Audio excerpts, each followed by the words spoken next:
Next.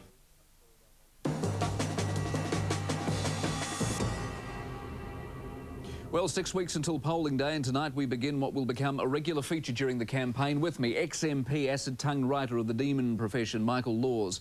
Pam Corkery, talkback host, former Alliance MP, of course, and from Christchurch columnist and filmmaker of his own guide to the corridors of power, Joe Bennett. Evening to all of you. Joe, start with you. Let's look at the One News poll tonight. Labor 53, National 27. Inconceivable, is it not, that in an MMP environment we're going to end up with a one-party majority? Well, thank God for MMP, though. I mean, it'd be unbelievably tedious otherwise, wouldn't it? I mean, it'd be a two-horse race in which one of the horses was dead. As it is, it's a two-horse race, and the second horse is the Greens. I mean, that's the only possible interest in this election, I'm afraid. Is it going to be like that, Michael, as far as you can tell? Yeah, it is. I mean, we're going to end up with sort of an equivalent of Catherine the Great, but without all the gangbangs of the Russian 17th century, quite frankly. And it's remarkable to think that really National are going to be putting up their hand and saying, hey, me too, for the next 6 weeks of the campaign. Are they going to get annihilated, do you think, Pam? National? Yeah. Now, I would be very worried if I were Clark. I mean, if I were an athlete, I would say I'd peak too early. And you've got to take into account the knocking machine, the clobbering machine of New Zealand, especially from the left supporters. They hate seeing anyone get too far ahead of themselves.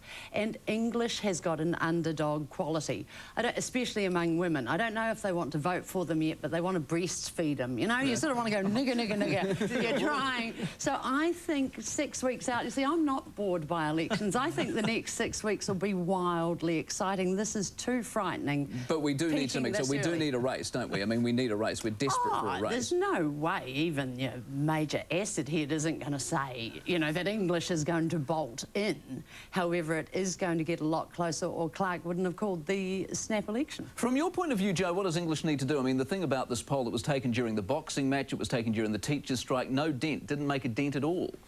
No, I mean, he's done quite a bit to his image. He looks more and more like Jim Carrey every day now. He's honed up a bit, you know, and he's just got to smile a bit more. But his rhetoric keeps letting him down. He'll start long sentences and they'll go with lots of vim and vigour, and then they all go rather lame at the end. Whereas with Helen Clark, you can actually watch her thinking, and you can see her chewing ideas in her mouth, and her eyes go off to one side, and then she comes back with something which is considered. And she's certainly winning that race. But in terms of policy, I mean, you know, left and right, that's all gone. The National Party and the Labour Party have just become a sort of centrist blur, and people don't think of them in terms of policy, they think of them in terms of people. And I'm afraid Helen Clark's got that one sewn up at the moment. It's a very good point, isn't it, Michael? Is this going to be a race of issues or a race of, you know, presidential stature? Oh, it's getting more presidential with each campaign. I don't quite agree with Joe, though, on Bill English. I think he's a bit like Jim Bolger's younger brother, really, and that's the aspiration he's going for. He just doesn't have the rat cunning.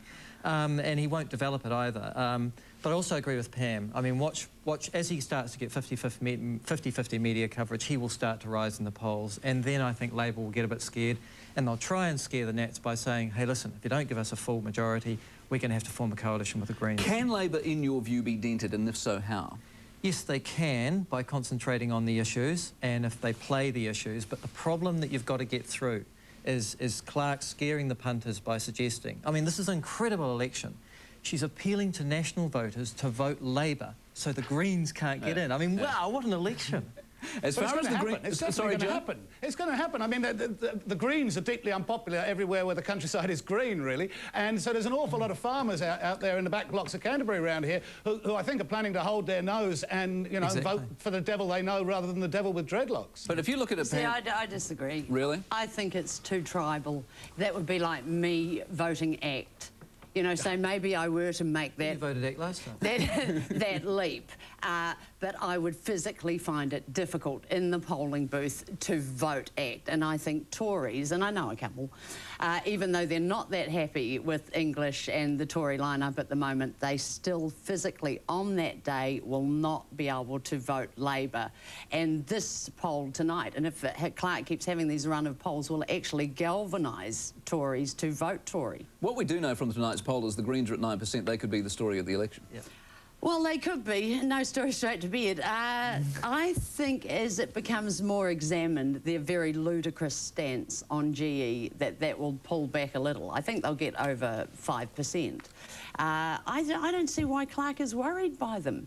I But mean, like all the minor parties, they've become a one-issue party in the public mind, whether or not they think of themselves that way. They're the GE party. The ACT party has become now the throw away the key in jail party, and the Winston Peters party has become, well, the Winston Peters party, really, pulling out the sad little three-card trick of race as usual, but I don't think it's going to work this time. But of those three single issues, the only one that's really got the grunt in it is the Greens. Never underrate xenophobia. Let me play you guys just a little piece of tape. All right, let me play you guys a little piece of tape. This is Richard Prebble from earlier on today. This might be the first gaffe of the campaign. So we can actually finance it by reprioritizing.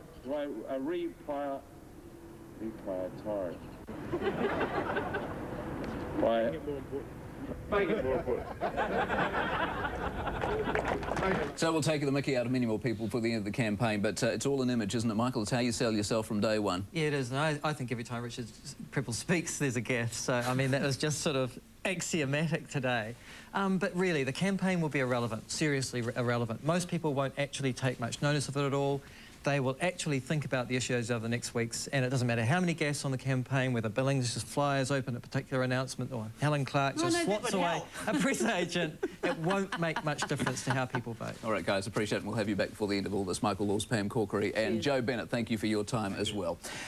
We've got to close tonight on an exclusive. Last night, England, of course, this is the soccer. They beat Denmark to advance in the World Cup. The glamour boy Bex, he's hoping for some chart action with Elton's new single, yet to be released here, by the way, Your Song. It is to raise money for Sport Relief, which is a campaign to help vulnerable and poor children around the world. Have a good night. Good night.